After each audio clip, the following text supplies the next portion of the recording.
Sandstorm. Sandstorm. Hello, my baby. Hello, my honey. Hello, my ragtime gal. Sonny, you kissed my wife. Baby, my heart's on fire. That's right, it's Legacy United Leader Class Triple Changer Sandstorm. In Generation 1, the Autobots and Decepticon characters and their figures were constantly engaged in a silly game of Me Too-ism.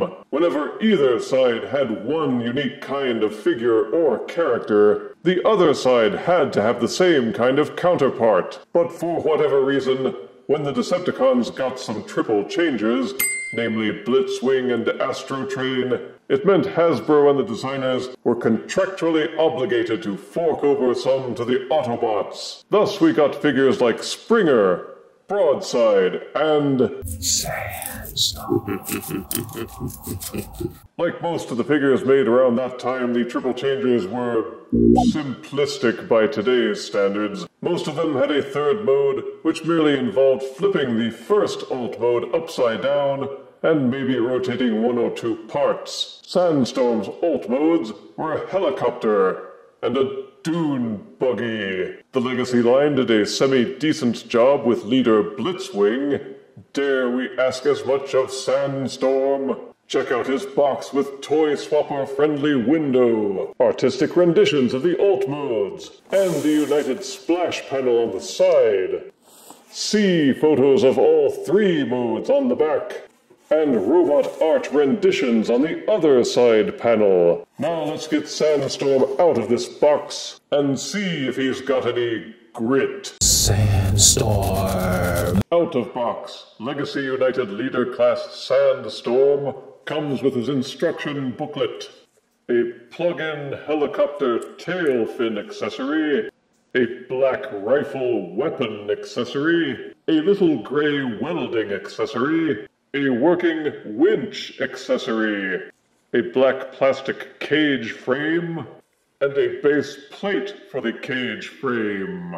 I'd complain that this is another instance of a Voyager being pushed as a leader just because they tossed in a few accessories, but the Minions found this at Target with a new lower price, which meant they charged more or less what a leader would have cost a few years back before all the inflation took place, which really didn't take place because your governments said it didn't. Anywho, this is Sandstorm in his dune buggy mode. And while I don't think I've ever seen a dune buggy that looks like this on beaches anywhere, it still looks like a nicely detailed car vehicle. It's colored in orange and black with some silver and gray highlights and some occasional yellow. The heft feels nice, though it does rattle a little bit. The dune buggy could be considered the mode on which the triple changer curse has fallen, because it doesn't seem to come together as neatly as the other modes. The front and back sections in particular seem a bit mismatched, though at least the tires all touch the ground evenly.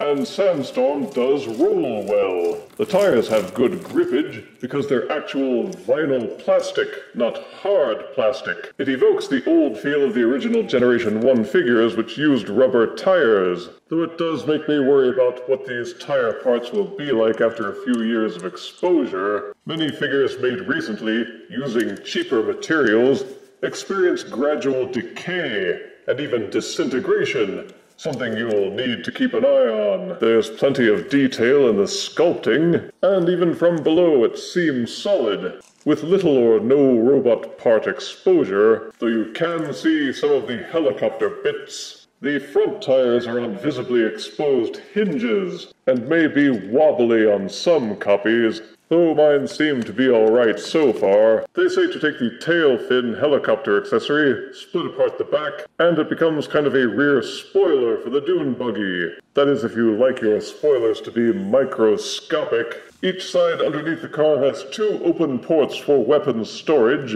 though only the minigun will store underneath the car, and still give you enough clearance for it to roll. But there is another open port on the engine block towards the rear of the buggy, where you are to plug in the winch. The winch has these two orange wheels on either side with raised teeth, which allow you to get grippage so that you can extend and retract the little plug at the end. These two curved indentations on the side of the engine block serve as ports where you can plug in the cage bars, and the cage has an open port on top, where you are to mount the rifle accessory. But what about this plate? Turn the car over. You will see this plug here at the base. And there are two slots on either side of the car. Ease these tabs on the side of the plate into those slots, line up the hole in the base of the plate with the plug underneath the buggy, and it will also serve to fill in the extra spaces underneath and allow complete weapon storage. The winch cord extends outward a little over 6 inches. Extend the end of the winch and it serves as a loose 5mm plug into which you can fit various compatible accessories and other useless loads to drag them behind the car. All in all, it's not the best car mode I've seen, but I've seen a lot worse, so I deem this mode passable. To transform to helicopter mode, first, completely de-accessorize the buggy. Fold up the flaps of the spoiler to make it into the tail fin accessory. Untab these portions from the side of the buggy and swing them out a little. These panels at the side flip upwards and tab in, and the entire top of the car untabs from these black portions underneath. Untab and swing them up on this double hinge set going around to the back of the buggy. Take the engine block and untab from these little orange pegs at the back. The entire engine block swings upward. It's hinged at the middle. Bend it backwards, and this will flip out the robot head. Then there is a hinge at the robot neck. Bend it upward and tab it in place so that it looks like this. Fold it forward, and at the same time, push and hinge the entire engine block underneath so that it tucks and clamps in. Going back around to the front, these windows at the front of the buggy fold in, then turning the whole thing upside down. These black panels which extend outwards now tilt up. Untab the tire that's on the left side here, rotate it upwards. Then swivel the tire so it's pointing down. Untab the tire on the right side, and also rotate it so that the silver hubcap is pointing back at you. But wait, there's more. Flip it around the other way so that the silver portions are pointing towards you. Rotate these parts out of the way if you have to. Then this entire panel section will flip and invert. Same with both sides. And if you've lined everything up correctly, both of these tires will now be underneath, so that when you set it down, neither one of them will touch the ground, leaving these two smaller tires underneath to serve as the landing gear for the helicopter. Then take the chest panel, fold it down, and it should budge up against these tires pretty closely. Then swing the robot arms down, and they will tab into the side here, which will hold this section in fairly firmly. Flip it up so that the back and the helicopter blades are exposed. There are these two armatures which fold down. Then the dune buggy rear tire sections untab from this portion at the back and fold out. Rotate these portions at the top so that all the rounded sections are contiguous. Then turning it around, they fold down, clamp together, and become the front of the helicopter. Now you have to do a bit of part shuffling. Fold this portion backwards, then the helicopter blades will pull loose and upward slightly. Once they've been pulled up a little bit, you will have enough clearance to flex and bend them outwards and swivel them around the other direction. And you kind of have to do it that way because now you take the tail fin portion, which is tabbed in at the back thusly, and you hinge and fold it back until you can thread the helicopter rotor blades through this hole. Once the blades have been threaded through that gap, rotate them forward, then go back in and thread the back of the rotor assembly through as well. There are two grooves back here, two tabs up here. Those join up and hold this assembly together, clamp down the rear rotor assembly, and these two flaps now clamp down like a trap door. Then it's just a matter of unfolding the rotor blades up at the top, and the transformation is complete. The helicopter mode is a bit surprising in how much it seems to change away from the buggy mode. Where the buggy was boxy and uneven in its appearance, the copter is rounded, smooth, and mostly contiguous. With Wolf for Cybertron's Springer, I frankly didn't notice much difference between his copter and car modes, despite all the transformation steps. But the change with Sandstorm is quite pronounced. From the top and sides, it looks like a squat, wide rescue chopper. It's still orange and black, though in this mode the slight differences in the colors, which were used on different parts, is much more noticeable, with some sections seeming a more yellowish plastic and not matching up perfectly. But that's the only thing about it that might seem patchy. Otherwise, all the parts fit and flow together quite nicely. The robot arms are hanging off the sides as nacelles, but they do that with a lot of figures these days, so it's not too glaring. Turn it over and you will see the dune buggy tires hanging off the back, but the tires near the front serve well as landing gear. And there are new mini wheels which get exposed to keep it lying level on a smooth surface. In fact, it will even roll quite nicely. When transforming to helicopter mode, you flip this small piece of the dune buggy windows, and it exposes a small 3mm port, which they were smart enough to include, so you can mount him to a figure display stand to simulate flight. Pretty slick. Each of the nacelles at the side has two 5mm ports which are open, and which can be used to mount weapon accessories, including all of the default weapons which come with the figure, and any other accessories from other lines that you may want to throw in. Each of the weapon accessories has a small nub at the front, which can be used to mount fire blasts. There's also one open port way underneath between the two tires, which you use to mount the winch accessory, which means you can still have the rescue cage dangling from the underbelly, so he can catch lobsters or something. It's your choice whether you want to leave the blades extended up or push them down so that they are flush against the top of the helicopter rotors. Either way, they don't spin easily. You have to keep pushing on them to overcome the inertia. The rear rotors would spin more freely, but they keep bumping into the back of the helicopter down here, so you only get a couple of rotations before they stop. There's still plenty of sculpted detailing to enjoy, but you may find yourself simply admiring the fact that this mode is so substantially different from the buggy mode. The buggy mode wasn't bad in any way, but the copter mode is the clear better of the two. And you can tell the designers had this mode in mind when they sat down to hammer out the details. I declare this mode magnifique. Sandstorm. To transform to robot mode, again, first, de-accessorize. Squinch the rotors back together until only one blade is pointed forward. Untab the rear of the helicopter. Flip open the trap door. Flip this part backwards. Rotate the blades this direction. Then use these double hinges to flip the entire assembly back as if you were transforming back to buggy mode. With this section folded forward, re-rotate the helicopter blades, pull them back up if you need to, and squinch them down into this open tab. Snap them back down into place and they'll hold. Flip this section up to form a base, and you'll know you've done it right if these little tabs at the side of the helicopter click into place and hold without pulling loose. Untab the robot arms from the sides of the helicopter, refold out these side panels, then separate the top halves of the helicopter, fold them out and angle them back. You will see that they tab back here.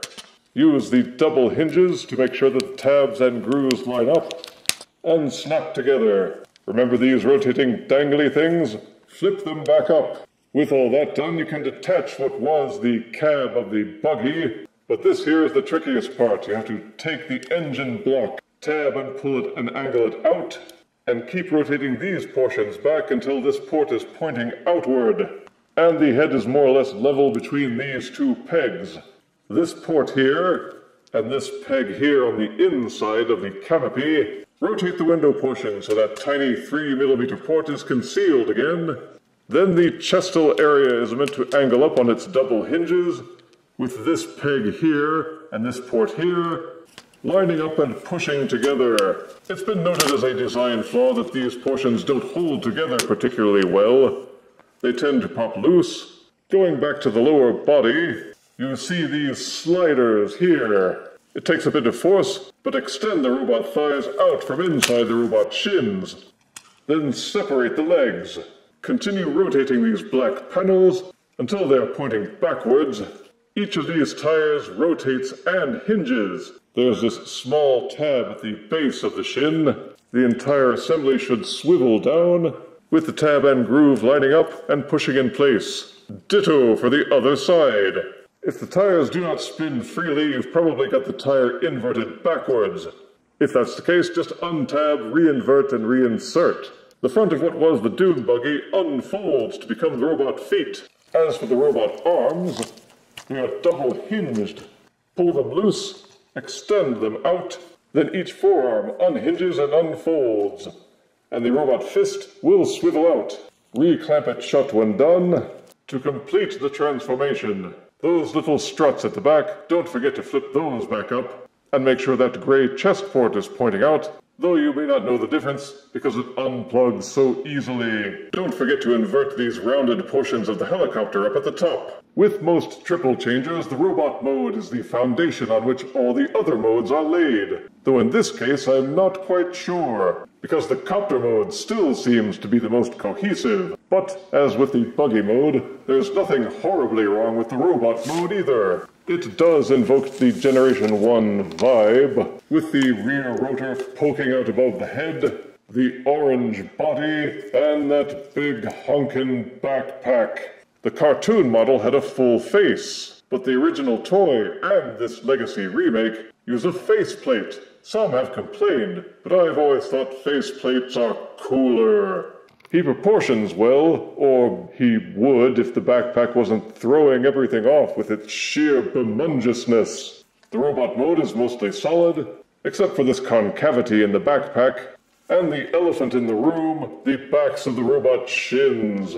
It's partly an optical illusion. If you look closely, the actual shins are exactly the same width as the thighs. It's just that the side panels of the car and these tires are hanging off the back at either side, and it makes it look like there should be more filling in that empty space. It's unfortunate because otherwise the robot mode is rock solid. The level of detail in the sculpting is comparable to other recent leader class figures, with ridges and bumps and circuit lines galore. There's variety in the paint applications as well. And has he got features? Sure enough.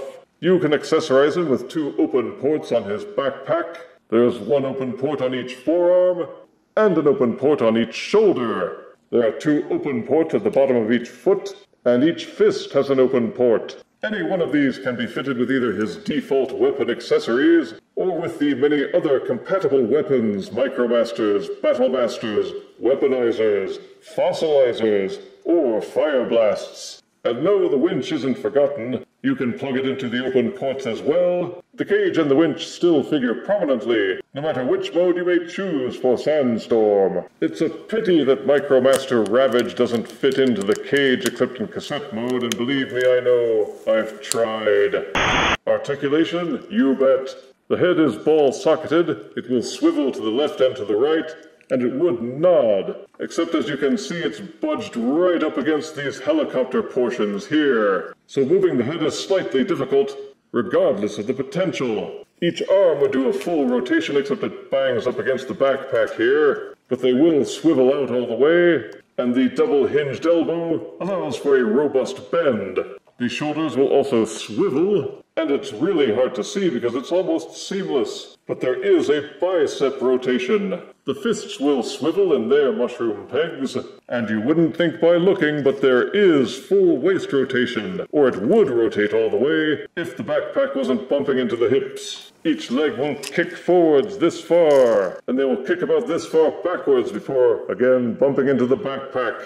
Each knee supports a 90-degree bend. Each leg will kick outwards all the way. An upper thigh swivel, and the feet will tilt backwards 1 notch. Sadly, they won't tilt forward, but check out that ankle pivot. So except for the kibble blocking the head, and all the parts crashing that goes on because of the backpack, this figure is still tough to the nines, with articulation potential. Sandstorm. Transform to Dune Buggy mode. It's easiest to take the robot feet, fold up these sections at the bottom, clamp them closed thusly, then rotate it down. Adjust the thigh rotation, and you will see that there are tabs and grooves to clamp the legs together. There's also a tab buried in here. Click and squeeze them shut. Leave the wheels as is, but fold out these little side panels on their hinges. It's a tight fit, but use these sliders to slide the thighs back inside the shins. Brace your thumb at the base and grip the hips tightly, and you'll feel them click into place. Go back up to the arms, unfold them, rotate the fists back inside the forearm cavity, and reclamp them shut. Then use these double hinges to recompress the forearms. Unpeg the front of the robot chest from here. Not very difficult because it's hard to keep it in anyway. Use the double hinge set to angle it forwards. Take the gray parts that were compressed inside the chest cavity. Angle this portion up so that you have a clear access to the robot head and neck. The robot head and neck portions will invert and fold up to be underneath the gray engine block. Keep folding the engine block down until the pegs and holes marry up, and squinch them down until they hold in place. You'll see the front and back portions of the car angled a bit wonky. Make sure that they are rotated down. One part I don't think is mentioned in the instructions is that this robot pelvis portion up here is actually on a slider joint. It doesn't move much, but it does move. If it looks too high up here, then brace your fingers underneath the car windows with your thumb underneath and push until they are closer together and the wheels more level. Once that's been done, take the car hood section, and these tabs and these grooves should line up and fasten together. But what about this big ugly gap here? Well, take the robot arms. The shoulder joints tab into the sides and fold down. At the ends of each arm is an orange tab that gets exposed when you fold in the robot fists. Each of these black panels behind the tires has a tiny groove that lines up with that tab. Line them up, cinch them in place, repeat for both sides. Make sure this floppy part, which is next to the helicopter rotors, is folded outwards to give the tires clearance. Then take the tail fin of the rear helicopter rotor and split it open to become the dune buggy's microscopic spoiler. And ta-da! It's a dune buggy again! Sandstorm. Here is Legacy United Leader Sandstorm, next to Thrilling 30's Voyager Sandstorm. Here is Legacy United Triple Changer Leader Sandstorm, next to Legacy Predacon Deluxe Sandstorm.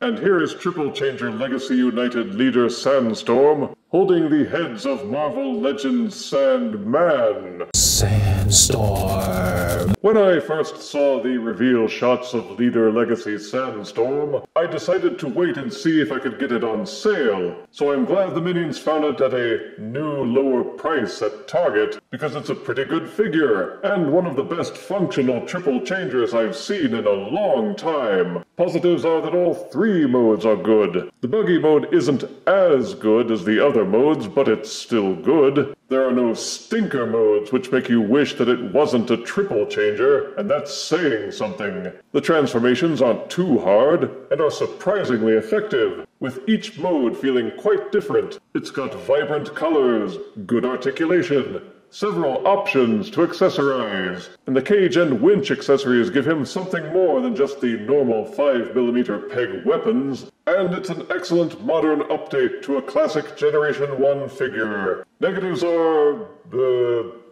well, the chest can come loose too easily in robot mode. The car mode isn't nearly as clean as the copter mode, and I wish the front tires didn't look so rickety. The backpack is huge. There's definitely a learning curve with the transformations, and even with the extra accessories, this still seems more like a Voyager than a Leader class figure. And that area behind the shins is the one imperfection in the robot mode's profile that's too hard to ignore. But if you can find this figure for the new lower price, then it's definitely worth picking up. Top-heavy though he might be, Legacy United Leader Sandstorm still gets a well-earned 9 out of 10 deaths. Now let's see if they can redo that goofy Titan's Return broadside. If you refuse me, honey, you lose me, then you'll be left alone. Oh, baby, tell them all, and tell me I'm your own. Sandstorm. Sandstorm.